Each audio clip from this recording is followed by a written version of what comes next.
अस्सलाम वालेकुम students, welcome to ME foundation school. आज हम क्लास 9 की इंग्लिश की बुक की पोएम द डैफोडिल्स को पढ़ेंगे।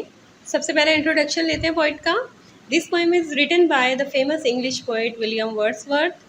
ये नज़म मशहूर इंग्लिश शायर विलियम वर्ड्सवर्थ ने लिखी है।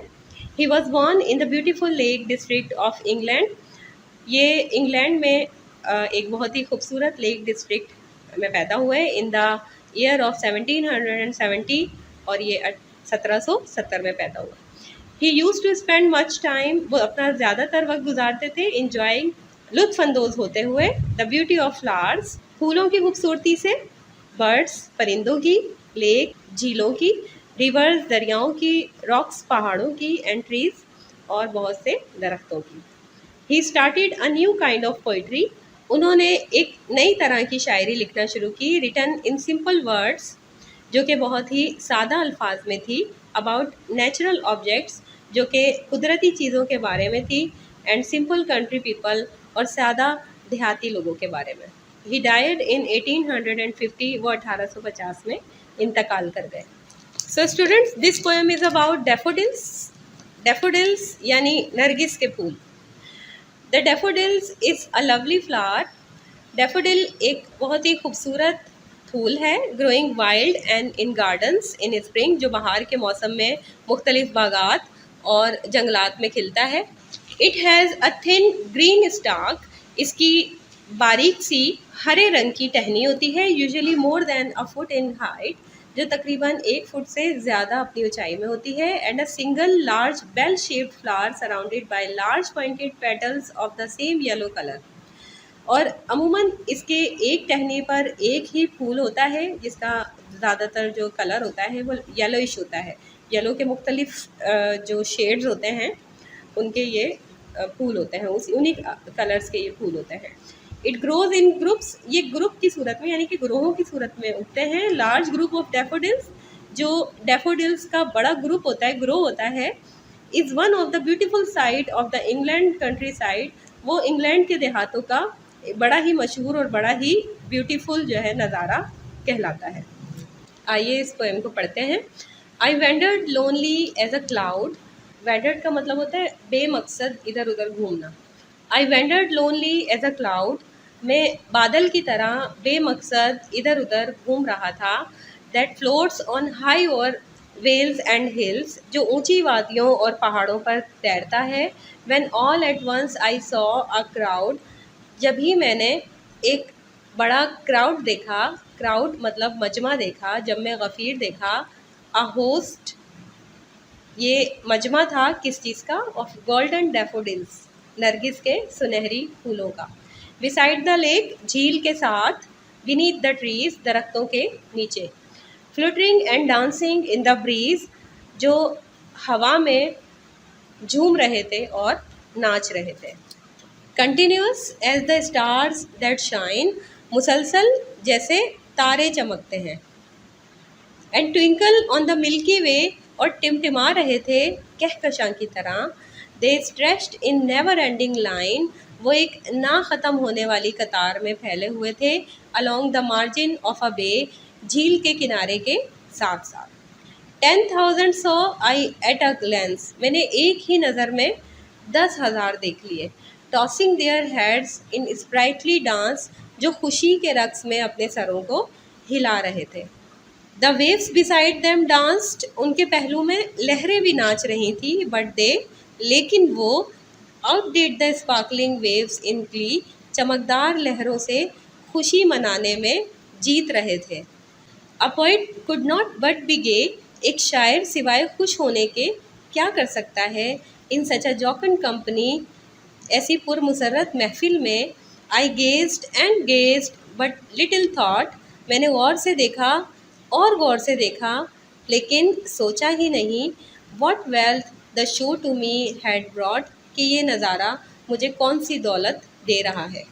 For of when on my couch, अक्सर जब मैं अपनी आरामदेह कुर्सी पर आराम करता हूँ। इन वैकेंट और इन पेंसिव मूड, खाली जहन से या गहरी सोच से। They flash upon that inward eye, वो मेरी अंदरूनी आँख में रोशन हो जाते हैं। Which is the bliss of solitude, जो तन्हाई में खुशी का सबब बन जाते हैं। And then my heart with pleasure fills, तब मेरा दिल खुशी से भर जाता है। एंड डांसेस, और रक्स करता है, विद द डैफोडिल्स, नरगिस के फूलों के साथ। So students, what is the central idea of the poem? The central idea of this poem, इस नज़म का मरकज़ी ख्याल ये है that the beautiful thing of nature, कि कुदरती चीज़ give double pleasure, हमें हमेशा डबल खुशी देती है, डबल प्लेजर, डबल सुरूर देती है। We enjoy their beautiful sight, सबसे पहले हम उसे अपनी आँख से देखकर enjoy करते हैं, when we see, जब हम उसे देखते हैं, and enjoy them again, और फिर उसे दोबारा enjoy करते हैं, when we remember them, जब हम उसे दोबारा याद करते हैं। Our heart is then filled with joy, उस वक्त हमारा दिल खुशी से भर जाता है, एंड प्लेजर, और खुशगवारियत से भर जाता है। A good thing always remains fresh in the memory, एक जो अच्छी याद होती है वो हमेशा हमारे जहन में फ्रेश रहती है, तरो ताज़ा रहती है। वोकैबुलरी की तरफ चलते हैं। First word is wandered, walk here and there without any purpose, vale which means valley, fluttering, moving in the breeze, Milky Way, a bright belt of stars in the sky, at a glance, a quick look, of, often or many time, jocund, lively, pensive, serious। Question answers की तरफ चलते हैं। इन तमाम question के answers आपको MA foundation school के note से मिल जाएंगे। Question number 1 is who has written the poem the daffodils, what do you know about the poet. Question number 2 is what was the poet doing, what did he see. Question number 3 is what did the poet feel while looking at the daffodils? Question number 4 is what resemblance does the poet find between the stars and the daffodils? Question number 5 is how can the heart of the poet dance? RTC. RTC number 1, I wandered lonely as a cloud that floats on high over vales and hills, when all at once I saw a crowd, a host of golden daffodils beside the lake, beneath the trees, fluttering and dancing in the breeze. Question number 1 is name the poem and the poet or poetess. What do you know about the poet or poetess? Describe the scene in your own words. Answer number 1 is the name of the poem is The Daffodils and the poet is William Wordsworth. Answer number 2 is William Wordsworth was an English poet. He was born in the beautiful Lake District of England in 1770 and died in 1850. Answer number 3 is the poet saw a beautiful natural sight of the daffodils. He saw a host of golden daffodils beside the lake beneath the tree.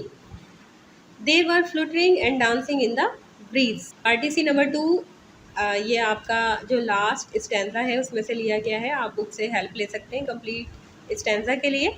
उसके लिए question number 1 दिया गया है name the poem and the poet और poetess, आपने नाम बताना है पोएट या पोएटेस का, इसके अलावा पोएम का।